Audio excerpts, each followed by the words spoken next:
Olá a todos, estamos aqui para mais um episódio do podcast Vida Kung Fu. Meu nome é Thiago Silva, eu sou um dos responsáveis pelo trabalho do Centro de Transmissão de Ipanema, no Instituto Júlio Camacho. À minha esquerda tem o meu irmão Kung Fu e amigo, Thiago Pereira, que também é mestre. Olá a todos, estamos de volta para mais um episódio, dessa vez um episódio com um tema um pouquinho diferente. À esquerda dele temos Rodrigo Moreira. Assim como o Thiago, sou tutor do Instituto Júlio Camacho, Centro de Transmissão Ipanema. Então, no episódio anterior a gente falava sobre Tan Bon Fu, que eram, é dito que são as sementes do sistema Wing Chun, e o Rodrigo comentou que seriam as únicas técnicas. Então, mas tem chute no sistema Wing Chun? A gente usa as pernas no sistema Wing Chun? Eu acho que vale a pena eu começar fazendo uma pergunta aqui para o Rodrigo, para eu poder concluir meu pensamento. Começar meu pensamento, preciso da ajuda dele. Porque tem uma trupe de comediante chamada Monty Python, que eu sei que o Rodrigo é muito fã. E eu queria que você me lembrasse de uma das sketches mais famosas, que é daquele cara dando passos assim de um jeito diferente. Você lembra dessa sketch? Que é uma pessoa que vai andando pela rua assim com o corpo... Caramba, esse faz parte não é dos filmes dele, é de uma sketch específica, eu não lembro a história completa dessa sketch. Silly Walk. Silly Walk, isso, Silly Walk, exato. O Ministério do Andar Estranho. Isso, exatamente. Então esse episódio é muito marcante, né? O Silly Walk, quem depois quiser procura no YouTube, porque é uma maneira de fazer humor bem diferenciada. Porque uma coisa, né, que eu ouvi do nosso Sifon muito tempo atrás, que o ato de andar por si só já é um desequilíbrio, né? Então você vai observar o Thiago, que tem 2 filhas, né, pôde acompanhar esse processo. O Rodrigo, não sei qual é a diferença de idade para a irmã, mas eu tinha 8 anos quando minha irmã nasceu, então pude acompanhar ela aprendendo a andar também. E a gente vê o quanto que uma criança se desequilibra ao tentar andar em linha reta, né? Então, o Sifu ele também fala de uma ideia de que o ato de andar são uma série de pequenos acidentes em potencial, né? Então você perde o equilíbrio e recupera. E a gente vai fazendo isso ao longo da vida de tal forma que a gente perde até a consciência desse movimento, tá? Então, o que acontece? Quando a gente está falando em arte marcial, a gente também está falando em movimento. Porque sem movimento, a arte marcial perde seu sentido, a expressão marcial dela, né? Então, o que significa isso? Não é que no Wing Chun tenha ou deixe de ter chute. É que por entender que quando a gente tira um dos pés do chão, na nossa perspectiva, porque eu sei e já pratiquei modalidades que têm ênfase em chute, tá? Então, falando dessa perspectiva de Wing Chun, a gente entende que ao tirar o pé do chão, você já está em desequilíbrio. Então, é um momento muito delicado, porque eu lembro de uma coisa, Thiago, que devido a uma condição financeira um pouco mais delicada da minha família ali por 1995, eu copiei uma ideia do meu amigo da rua, que era o quê? Você pede a moça da locadora, né, para separar um filme lançamento para você, para o dia do seu aniversário, aí você vai lá, pega aquela fita que todo mundo está querendo ver, aí você botava para os seus convidados assistirem, e o pessoal esquecia da comida, né? Então uma garrafa de Coca-Cola de 2 litros era o suficiente, e aí depois acabava o filme, era a hora do bolo, todo mundo vai embora, então era uma festa mega econômica. E nessa festa em 1995 eu aluguei um filme do Van Damme, que é mais um filme que ele termina dando um chute giratório no ar, assim. E aquilo fazia a gente entrar em êxtase, né? Mas assim, quantas pessoas conseguem fazer isso? Quantas pessoas têm tempo para se dedicar a aprender a fazer isso? Até que idade alguém consegue fazer um chute como esse? Então, acho que mais importante do que isso, não só é ver o quão delicado é tirar um dos pés do chão, tá? Mas o quão alto o seu pé que sai do chão precisa ir. Então, é por aí que eu queria começar.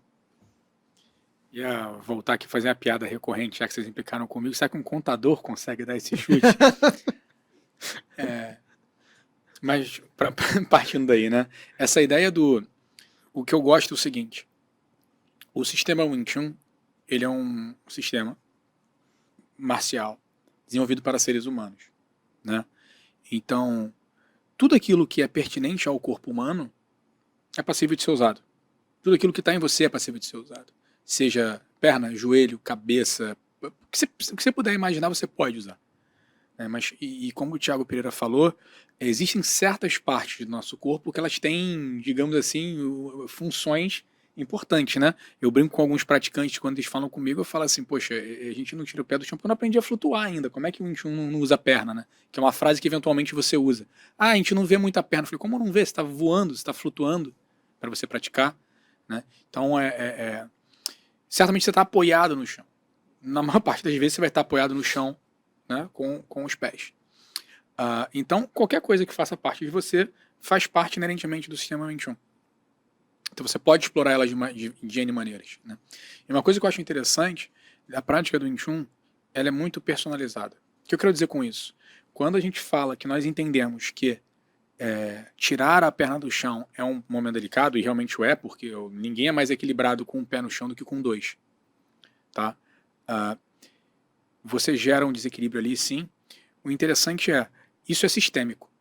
E o que é bacana existe o que é o sistema, que é como nós abordamos eles, e certamente no sistema Wing Chun tem parte sistêmica de chute, né? Eu já deixo claro, mas a questão é como que você, como praticante, explora essa possibilidade. Então tem pessoas naturalmente que vão usar mais ou menos, mas o que eu queria trazer aqui, que para mim é bem marcante no sistema Wing Chun, que é o seguinte: o Thiago falou que praticou artes que tinham ênfase em chute. Tem artes que têm ênfase em algumas coisas, né? E uma peculiaridade do Wing Chun que eu acho interessante é a ênfase na circunstância. É onde eu queria chegar. Que é o seguinte, muitas vezes eu sou um grande chutador, por exemplo. Tenho uma habilidade muito grande para dar chute. Então eu vou querer ficar nas situações... Eu caio nesse risco, né? Pode acabar acontecendo, por ser muito bom em chute, eu ficar necessariamente provocando as situações onde tem chute, ou pior, eu querer colocar aquele meu chute que venha de uma habilidade muito grande em qualquer situação que seja. Enquanto que eu entendo que dentro do Wing Chun a ênfase vem ser o quê? O que a situação está me pedindo? A situação está pedindo um chute? Eu estou a exemplo, né? Uma coisa que a gente pode falar de maneira muito simples, que para um chute é a distância, né? Tem distância onde são mais favoráveis de você chutar, tem distância onde são menos favoráveis. Tem alturas onde é mais favorável, alturas onde é menos favorável. Então essa questão do Wing Chun, ele trabalhar com uma ênfase na percepção da circunstância, e você, a partir dessa percepção, usar a melhor coisa que você tem para aquela situação, que me chama bastante atenção. E certamente pode ser o chute, pode ser outra coisa. Falando ainda sobre esse uso das pernas, né? Entendendo então que exatamente por estar em desequilíbrio a gente deveria pensar em colocar o pé no chão o mais rápido possível novamente, o quanto que a gente sobe com o pé, foi a pergunta que eu tinha feito ainda há pouco. Por quê? Porque isso é característico de cada pessoa. Cada pessoa vai conseguir levantar numa certa altura, partindo do ponto que nós deveríamos estar disponíveis para usar as duas pernas, tá? Não voando, como você falou, mas uma servindo de apoio e a outra fazendo alguma coisa, né? Em relação ao adversário, imediatamente. Então, como essa altura é relativa, a gente estabelece o ponto de alcance máximo. E onde é esse ponto de alcance máximo com as pernas? É a altura da cintura. É onde o seu pé vai mais longe se você esticar ele completamente. Tá? Então, quando você passa da altura da cintura ou você não chega até a altura da cintura, você está já perdendo distância. Esse é um ponto a ser levado em consideração. Agora, por outro lado, alguém que consegue levantar o pé na altura da cabeça do adversário vai dar um golpe com muito mais força do que se estivesse dando com a mão, né? Por questões aí que você é biólogo e trabalha com a área de anatomia, vai saber falar melhor do que eu, né? Assim, vai ter uma força maior, mas não é o que a gente está querendo buscar. Outro ponto também que eu queria trazer é que o nosso Sifu, dentro do leque de habilidades que ele apresentou ao longo dos anos, né, que eu conheço, um dos projetos assim inovadores que ele fez foi o Psicológica.tv. Então, o nosso mestre ele é formado em psicologia e ele apresentou esse trabalho inovador, assim, onde ele levava psicólogos ou pessoas da área de referência do Brasil e fora do Brasil, inclusive, para serem entrevistados por estudantes de psicologia. Então, quem quiser procurar, está no YouTube, Psicológica.tv, com o mestre Júlio Camacho.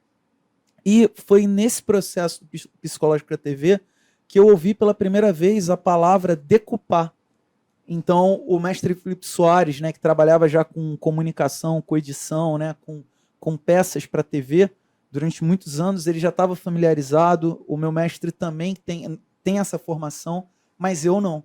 Então, como que a gente poderia trazer a ideia de decupar para o chute no Wing Chun, para o Jin Gurk? Porque o Wing Chun ele tem um único chute, que é o Jin Gurk. E depois a gente fala um pouco mais disso. Mas a gente pode estar falando da ideia de preparar o chute, executar o chute e repousar. Tá? Porque se a gente não observar esses 3 momentos, no mínimo, a gente vai estar cometendo um grande equívoco. Afinal de contas, quem nunca ouviu falar que quando você faz uma viagem longa de carro, a maioria dos acidentes acontecem quando você já está próximo ao seu destino. Porque você sai de casa com toda a atenção, e aí quando você está chegando perto do destino, você começa a desligar. Então, na hora que o chute vai repousar, até que você esteja com os 2 pés no chão, sabendo exatamente o que você vai fazer em seguida, a atenção continua. Preparo, execução e repouso. Eu adicionaria o componente da distância, né? Uma fala que é atribuída a Ip Man, na época que o Taekwondo se tornou mais popular, era como é que o Wing Chun ia lidar com os chutes altos, né? E Ip Man respondia sempre que você fica na guarda e dá um passo à frente. Então eu adicionaria nesse componente aí da distância, né? De como que você, no preparo, também você tem que considerar o outro, não é só você que tem que estar preparado. E nisso, o chute é um último recurso ou não? Eu queria só fazer um adendo aqui, tá? Porque, assim, bem rápido mesmo. Infelizmente, por uma falta de compreensão, a gente tende a falar assim, o Wing Chun ele é rápido e eficaz, o Taekwondo usa o chute e tal. Assim, são os praticantes que dão valor à arte, tá? Então, assim, pode ser que você pratique o Wing Chun há 20 anos e uma pessoa com 3 anos numa outra arte marcial arranque sua cabeça com um chute alto. Então, a gente tem que levar isso em consideração, é importante falar. Mas eu vou fazer as vezes aqui do mestre Leonardo Reis, que é nosso Sirim, e dizer que o chute ele não é um último recurso. Porque o Rodrigo falou muito bem, não é uma escolha sua, é o cenário que pede. Então, você não dá o chute porque você é um bom chutador. E aqui, daqui a pouco eu volto a falar disso. Você deu o chute porque era o mais apropriado a fazer, porque o cenário pediu que o chute saísse. Então, não adianta você tentar dar o chute no momento inapropriado. Agora, o que é um bom chutador, a meu ver hoje? É aquela pessoa que identifica o momento de dar o chute. Ou, isso em outra possibilidade, é ele provoca o cenário para que favoreça ele a dar o chute. E ele vai dar o chute. Eu falo, vou chutar sua cabeça e ele chuta. Então, isso é muito importante, tá? Porque, veja, não devemos ter preconceito em chutar a cabeça da outra pessoa. Porque você pode levar o pé até a cabeça do outro, ou você pode trazer a cabeça do outro até o seu pé. Então, dentro dessa mudança de perspectiva, qual é o problema de chutar a cabeça? Depende de como você provoca o cenário a seu favor. Legal. Essa ideia do chute ser na hora apropriada é o fundamental, né? Porque, repito, uma pessoa que tem uma grande habilidade de chutar, ela provavelmente vai conseguir usar chutes, né, em situações mais desfavoráveis. Mas assim como o Thiago Pereira falou, a ideia de você, me parece bem mais interessante você saber a melhor hora de fazer a coisa, né, do que conseguir encaixar ela a qualquer hora. Essa análise de cenário, essa análise de circunstância, ela é bem importante, né? O chute certamente tem uma potência, na maioria dos casos, assim, bem superior ao soco, né, de maneira genérica falando. Então, sem a menor sombra de dúvida, é uma coisa muito importante saber usar da maneira, com parcimônia, digamos, que você quer, né? É capaz de causar danos muito mais sérios do que um soco. E a escolha da distância, Thiago Silva, que você falou, é bem legal, né? Porque, sem a menor sombra de dúvida, o alcance mais longo que a minha perna tem com relação ao meu corpo é na linha da cintura, né? Mas muitas vezes as partes do corpo do outro estão mais próximas de mim em outras alturas. Né, como o próprio Thiago Pereira falou, da cabeça pode estar na posição que favoreça, ou o joelho, né? O joelho é muito comum, né? Não subestimem o chute no joelho em prol do chute na cabeça. Então toda essa mecânica. Porque ninguém luta sem joelho. Exato. Isso é um dado muito importante. Então o joelho é uma parte certamente muito importante, né, da mecânica corporal. Então, assim, entender que eu tenho que fazer uma leitura do outro associado a uma leitura minha. Quando eu falo uma leitura, eu colocaria 3 aspectos aqui, né? Tem a própria pessoa que vai chutar, eu mesmo, né? Assim, eu tenho que saber qual o alcance do meu chute, eu tenho que saber que altura eu consigo, até que altura eu consigo chutar com eficácia, até que altura eu consigo retornar meu pé no chão numa boa, né? Eu tenho que olhar o cenário, né? Às vezes eu tô lutando num negócio, tô em pé num negócio todo esburacado, por exemplo, né? Ou molhado, ou escorregadio, seja lá o que for, né? Ou inclinado, talvez, não sei, seja lá qual for, né? Então eu preciso olhar o cenário, preciso olhar o outro, né? E olhar o outro, isso é um tanto subjetivo, né? Mas uma análise mínima é assim, tipo, se eu toco a pessoa aqui com a minha perna, a perna dele toca em mim aonde? Então tudo isso tem que ser levado em consideração para você fazer essa escolha. Né? A própria citação que você fez de Patriarca, eu fico em guarda e dou um passo à frente, é interessante, né? Muitas vezes, né, eu certamente tenho a perna menor do que alguns outros praticantes que fazem isso comigo, então tem uma distância legal onde eu chuto e a pessoa não está tão favorável para chutar. E é óbvio, tem um lugar onde eu nem alcanço a pessoa e a pessoa está na distância boa. Então quem conseguir brincar melhor, como o Thiago Pereira falou, com essa questão de ler a condição do chute ou levar ou construir a circunstância para que o chute saia com facilidade é fundamental, né? Para encerrar aqui, uma coisa importante para tudo, encerrar minha fala aqui, importante para tudo é a preparação, execução e desdobramento. Né? O interessante é que, dentro do que nós enxergamos na nossa prática, não é que eu consiga chutar em qualquer circunstância. O interessante é que eu consiga preparar tão bem a circunstância que chutar seja fácil. Isso tem a ver com o seu preparo corporal e, enfim, e com o outro também, né? Eu tive uma oportunidade em várias ocasiões de voltar para casa com meu Sifu quando eu ainda era um adolescente chato, assim, né? Então ele falava, tá indo para casa? Quer ir comigo? Aí eu ia, né? E aí numa dessas viagens, um pouco antes de eu entrar no carro, eu estava praticando, e aí ele estava conversando com a mestra Úrsula, e eu ouvi ele falando assim, ó, você vê, o Thiago hoje é um grande exemplo de praticante. Ele mal para beber água. Ele está completamente imerso. E eu pensando, claro, eu sou o máximo, né? Eu devia ter acabado de fazer 16 anos. E aí depois eu entrei no carro com ele.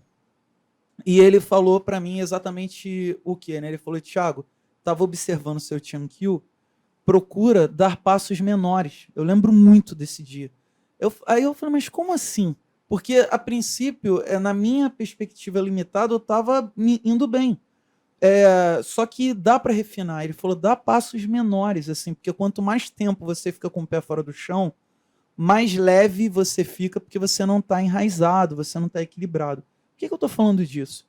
Porque uma coisa que hoje é muito difícil, sempre foi, mas hoje está mais evidenciado, é o quão difícil é você fazer a transição de um momento da sua vida para o próximo.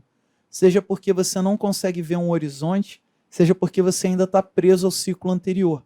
Então isso significa muitas vezes você sair de um local que você mora para ir morar no outro local, deixar de morar com uma pessoa, um grupo de pessoas para morar sozinho, você sair de um ramo de trabalho e ir para o outro, porque não adianta também você ir kamikaze, né? Você vou ver no que dá. Isso não é Kung Fu. Mas planejar também não vai fazer sentido. Então, esse momento de transição de carreira, de vida pessoal, é muito complicado. Então, quanto menor for a distância entre um ponto e o outro, menos risco você corre, porque você está enraizado rapidamente. Isso a gente está falando de mover. E é claro que quem pratica o Wing Chun vai ter lembrado do Tiankyu, né? Quanto menor o seu passo, ok. Mas e quando a gente chuta? Por isso que o chute, eu queria trazer um termo aqui, a gente poderia considerar ele, de certa forma, quando a gente chuta dentro do contexto da prática, de um movimento semente. Por quê? Vamos supor que eu não acertei a pessoa, eu chutei fora da distância, ou a pessoa deu um passo para trás. O que eu faço depois? Botar o pé no chão, tá? Botei, e agora? Não, vamos supor que eu acertei a pessoa. O que eu faço depois? Aonde que eu boto o meu pé? Porque meu pé estava no chão, depois ele deixou de estar, aconteceu alguma coisa e agora eu estou no chão de novo. Então a gente deixa de ver o chute como técnica e a gente passa a se inspirar na listagem para observar ele como algo que estava em repouso e foi para ação. Da ação ele voltou para repouso e pode ser que permaneça em repouso ou vá para uma outra ação de chute. Mais uma vez, eu tenho várias discussões com o meu Senri Leonardo, toda sexta-feira a gente pratica, e ele tem as ressalvas dele sobre essa minha fala de repouso para ação. Mas é claro que você não estava em repouso, você estava movendo, mas eu estou dizendo em relação ao chute. Então eu estava com os dois pés no chão, chutei, agora eu volto com o pé no chão e vou dar outro chute? Ou eu fico com o pé no chão? Então o que eu faço depois do chute? Ah, eu queria muito mudar de emprego. Mudou. E agora o que você faz? Tá? Infelizmente, eu não lembro o nome da professora. Eu fiz um curso uns bons anos atrás, não é minha área definitivamente, mas é uma questão de anatomia, ergonomia, uma coisa do tipo. E teve uma professora que ela fez uma brincadeira com a turma que eu achei muito legal. Ela virou para a turma assim no primeiro dia de aula e perguntou: pessoal, qual é a melhor posição para um ser humano ficar? Aí cada um deu lá, sentado, deitado, em pé, cada um falou um negócio lá, tiveram várias respostas diferentes, né? Aí ela virou e falou para todo mundo: pô, tá todo mundo errado, né? A melhor posição para o corpo humano ficar é a próxima.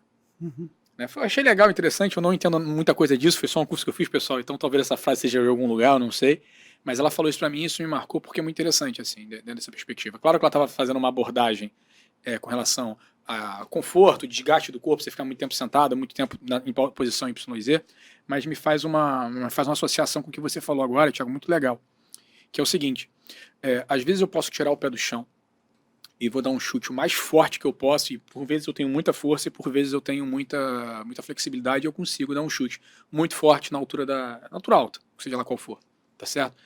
O interessante é, quanto mais forte, não importa o seu nível de habilidade, pessoas com mais habilidade conseguem fazer isso com mais precisão, mais eficiência, mas quanto mais forte, mais longe o seu chute for, menos controle você vai ter do depois, menos controle você vai ter do próximo, que eu falei, né? A posição mais importante não é que você está agora, é a próxima posição.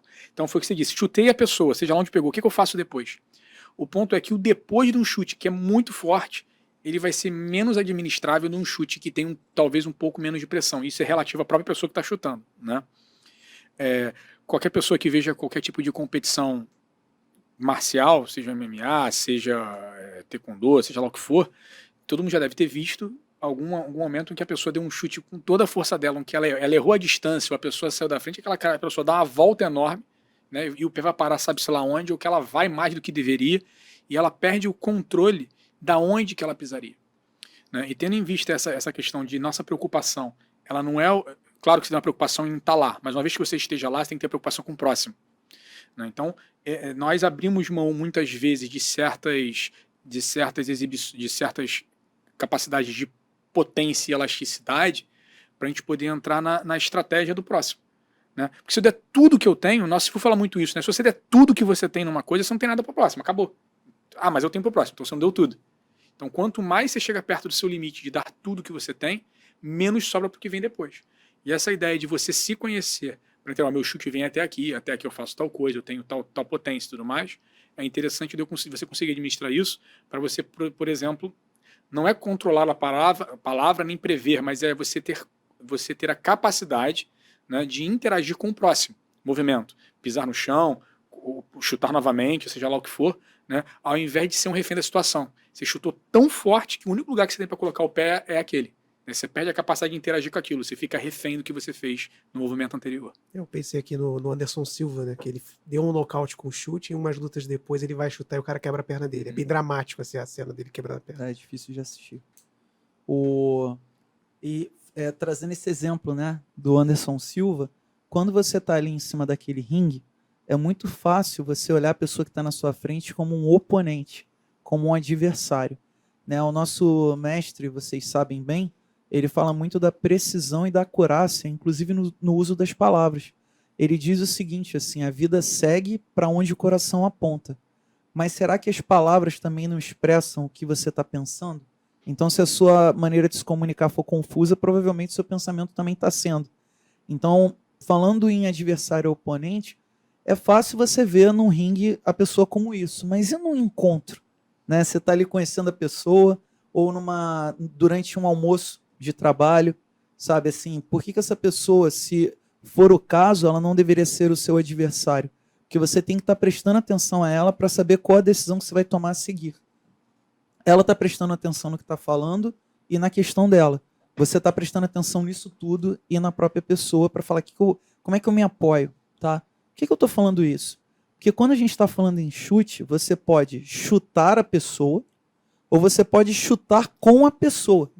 Então, se o seu adversário vai te chutar, você tem a possibilidade de matar o chute antes dele nascer, você tem a possibilidade de matar o chute durante, ou você pode deixar o chute morrer sozinho. Tá? Então, eu queria definir esses 3 momentos aqui. E aí, Rodrigo, olha que curioso. Que tipo de habilidade sobrenatural eu tenho que ter para ter essa leitura durante, né? Será que eu preciso ser o Batman, que eu sei que você é fã também? Mas para que eu não tenha que ser um super-herói, tem um contexto dentro do sistema Wing Chun que se chama T-Gurk. E olha que curioso, o T-Gurk é quando você, de frente para outra pessoa, você bota o seu pé à frente, tá, no chão assim, aí você encosta no pé da outra pessoa e vai subindo junto. E a partir do momento que vocês alcançaram ali uma altura média para os dois, vocês começam a disputar até chegar embaixo, tá? Então vocês podem trabalhar a disputa pelo meio, vocês podem trabalhar só o equilíbrio. Pode ser que você mova para trás, mova para frente. Mas isso quem pratica sabe. O que muitas vezes a gente pode pensar é o que simboliza essa posição. Essa posição simboliza o fato de, por exemplo, hipoteticamente, 2 chutes usados no Wing Chun Jinguk terem se encontrado no meio do caminho, terem se conectado? Será que é isso que simboliza? Ou será que simboliza eu observar a pessoa dando passo para dar o chute e eu pegar ela na hora que ela está levantando a perna para dar esse passo? Então, dependendo de como eu estiver trabalhando, eu posso estar abordando ela antes do chute chegar, nascer, durante o chute ou a partir do contato no final do chute. Olha que legal. Então, a gente tem uma coisa muito especial, que é essa herança que a gente recebe, que é o contexto no qual o Jingurk vai ser trabalhado. O que é Jingurk? Jin é ereto e Gurk é qualquer coisa dentro do entendimento das artes marciais relacionada à perna. Então, o Jingurk poderia ser a posição que o seu pé assume na hora que ele está fazendo esse chute característico do Wing Chun. Mas e os outros chutes? A gente não trabalha? E agora? Outras manifestações, né?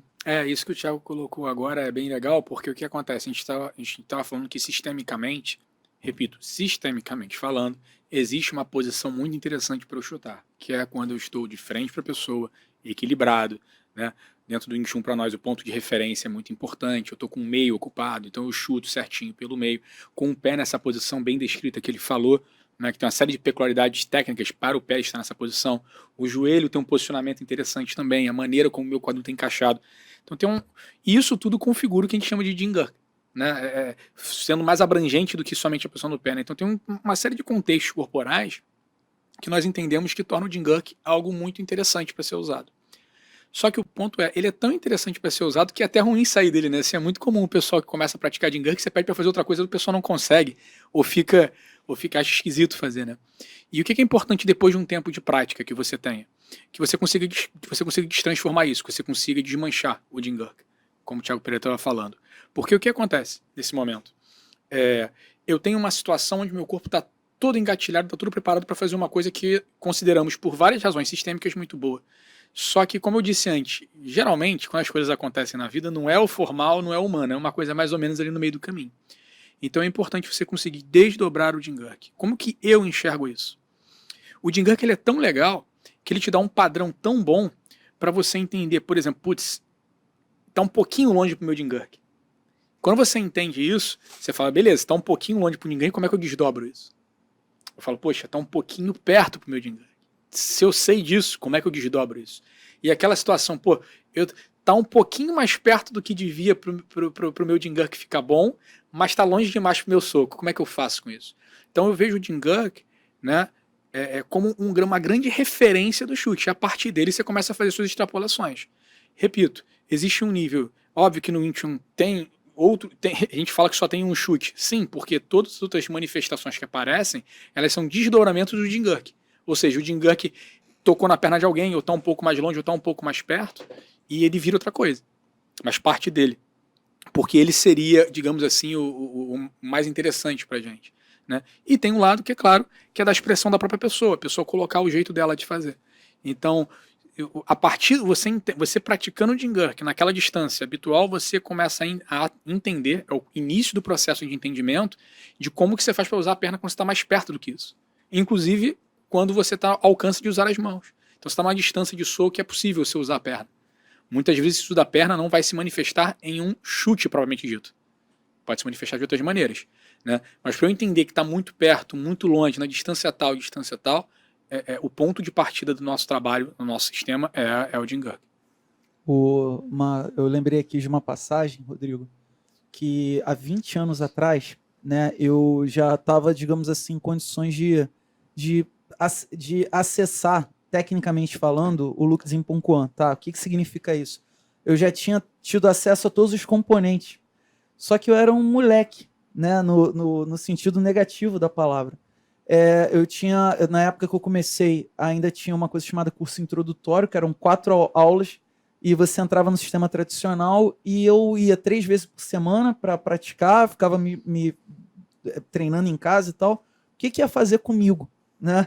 E aí o nosso Sifu me chamou para conversar no famoso escritório dele, com os certificados. Ele falou: Thiago, queria oferecer uma coisa para você. Como eu sei que você gosta muito de luta, e eu falando, pô, chegou o grande dia, né? Chegou meu momento. Aí ele falou assim: eu queria oferecer para você a possibilidade de você permanecer no Muay Thai mais 2 anos, que é esse domínio onde você expressa a sua habilidade, você expressa o que você desenvolveu, com total ênfase no mais Sanjong, que é assim, aquele momento que vale tudo, né? E meus olhos assim brilharam, né? Eu falei, nossa, como eu esperei isso nos últimos 5 anos, né? Acabou o Tissal, acabou tudo isso, agora é só a luta. E ele falou: o que você acha? Eu falei: claro que eu quero, né? Então a gente começa na próxima semana. Algumas semanas depois, eu estava tão empolgado que eu falei assim: olha, o que eu estava pensando, eu acho que eu já tenho o suficiente para oferecer para outras pessoas também, né? Só que eu não falei isso, eu falei: pô, se for, eu estava com a possibilidade aqui de eu coordenar um horário de treino coletivo aos sábados, né? Aí ele falou: como seria isso? Monta um projeto e traz para mim. Eu montei um projeto com 5 páginas, assim. Aí ele: tá, vamos tirar isso aqui e você coordena o horário no sábado, tudo bem? E aí no primeiro dia foi o Gil Batista, um abraço para ele, né? Se um dia ele ouviu assistir isso, meu grande amigo. Fernando Xavier, começou junto comigo também, um grande abraço. E o Roberto Viana, né? Que é um grande amigo, né? E praticante. E o Roberto, ele tinha acabado de vir do Karatê. Roberto, né? Roberto é uma pessoa pequenininha, né? O Roberto, a gente está falando de quando ele tinha 30 anos, então ele era mais forte ainda no armário e com sangue nos olhos, assim, né? Porque ele vem de outra geração, década de 80 e tudo mais. E eu falei: vamos fazer uma prática de chute. Então, para eu demonstrar como é que o chute funciona, eu vou pedir ao Roberto para me chutar. Me chuta como você quiser. Olha eu vou mostrar, né? Porque afinal eu já estou há 5 anos praticando, né? Aquela coisa toda. E o Roberto veio, e eu nunca me esqueci disso. Mas ele me chutou. Assim, a sala de prática, ela era comprida, o Thiago vai lembrar. E ele atravessou a sala me chutando, assim. Porque eu não queria passar vergonha, digamos assim, de falar chega, né? Parou. E eu fui sendo chutado de um lado ao outro da sala, e o Gil e o Xavier esperando o pulo do gato, né? E eu fui chutado.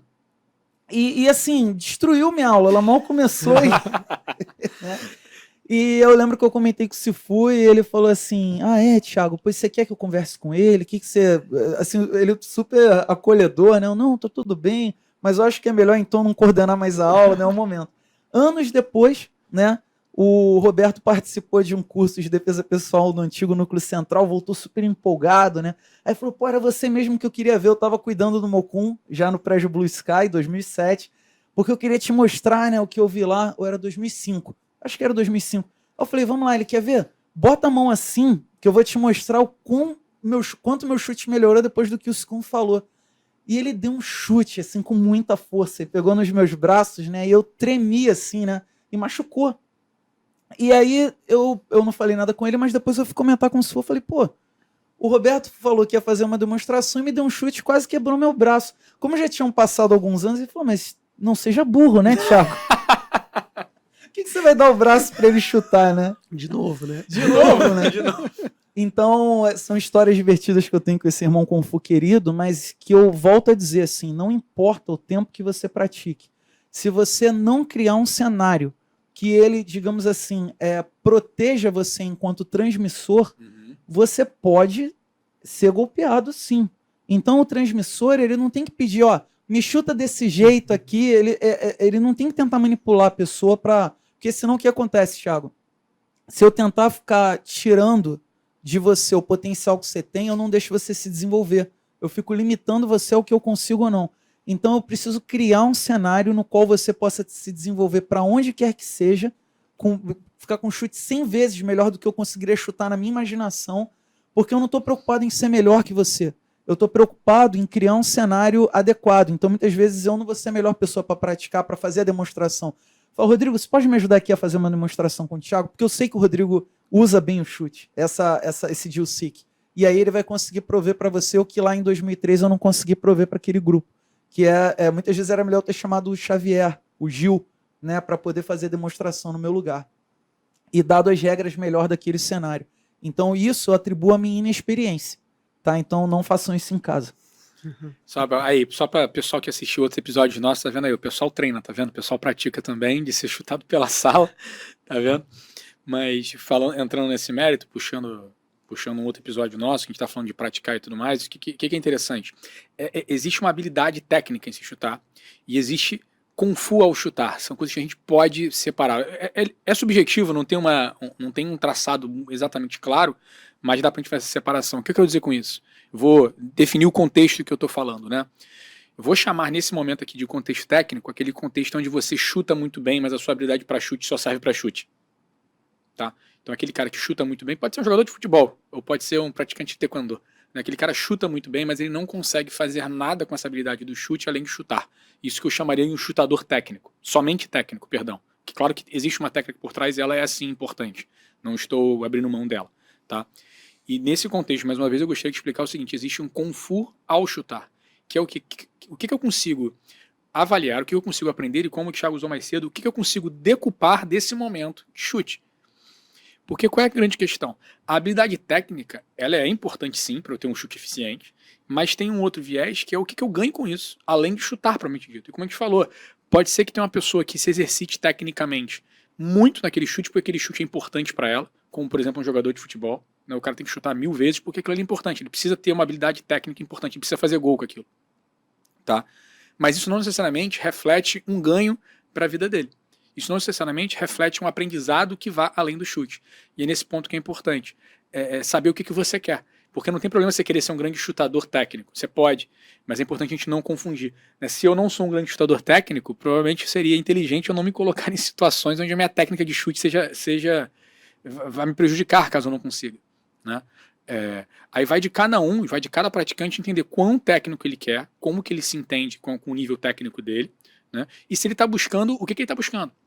Muitas vezes, como a gente falou lá da pessoa de mais idade, é relevante para essa pessoa ter um chute tecnicamente muito bom? Não sei. Certamente é importante que ela tenha minimamente a capacidade de chutar e aprender com isso. Né? Tem pessoas que vão ter, é importante ter um chute tecnicamente bom. Então é interessante que nessa descoberta, nesse processo, a gente consiga entender o que a gente quer e para que a gente vai usar. Né? O Thiago cita muito isso. Eu posso, não é porque eu atingi determinado nível dentro da prática do Wing Chun e eu, teoricamente, botar muito entre aspas aqui, aprendi a usar o chute da maneira adequada, que uma pessoa mais habilidosa não vai me jogar longe, não vai me arrancar minha cabeça, não vai me machucar. Né? Então eu tenho que entender o que eu quero com esse chute, o que eu quero fazer com essa pessoa que está demonstrando comigo, né? E que habilidade eu quero gerar com isso. Repito, se ser técnico em chute é importante para você, pratique. É isso aí. Né? Mas é importante entender que são coisas que a gente pode separar e podem se desenvolver em separado.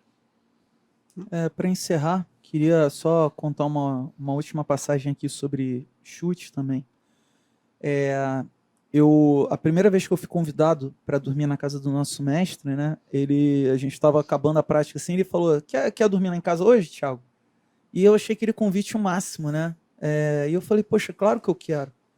E aí eu fui junto com ele no carro dele. Quando a gente chegou na casa dele, onde ele morava, já era um horário assim mais tarde. Aquele horário que você chega, come qualquer coisa e vai dormir.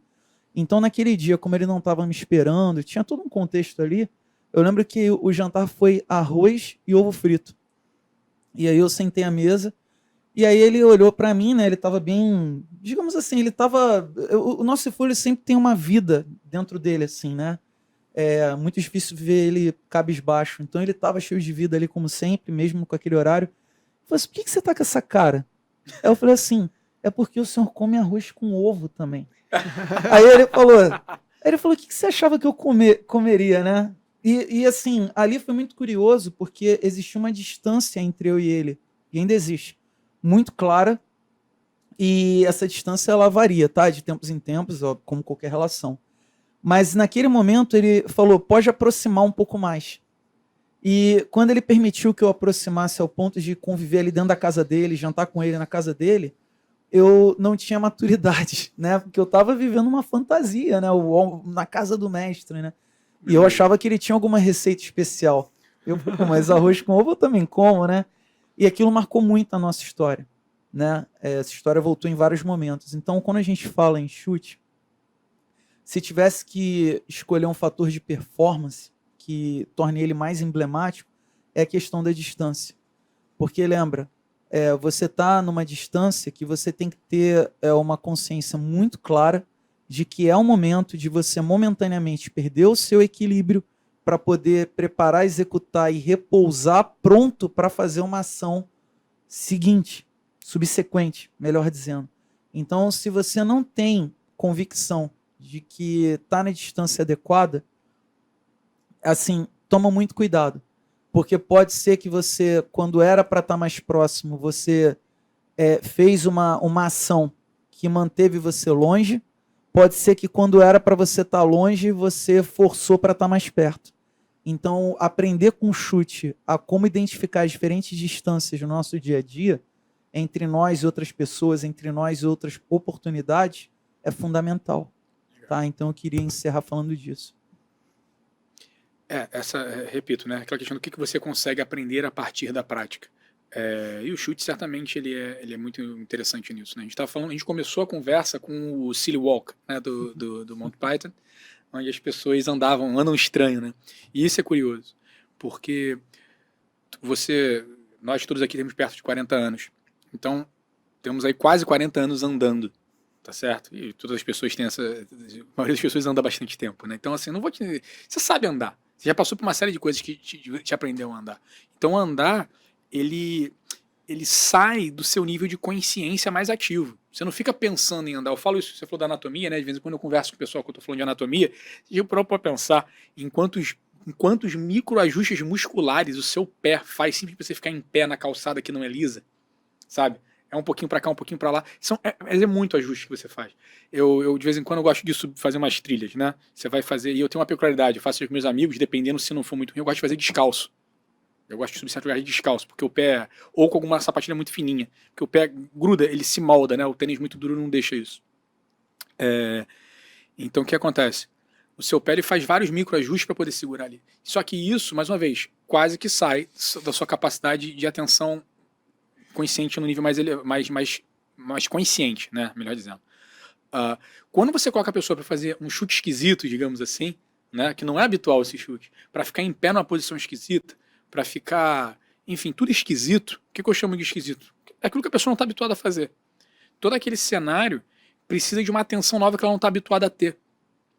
Então, isso por si só já gera todo um mecanismo extremamente poderoso, penso eu, né, de fazer a pessoa, peraí, calma aí, eu tenho que dar um passo à frente, isso eu sei fazer. Mas agora, como tem tantas coisas estranhas acontecendo de frente, eu preciso pensar em como eu dou esse passo à frente.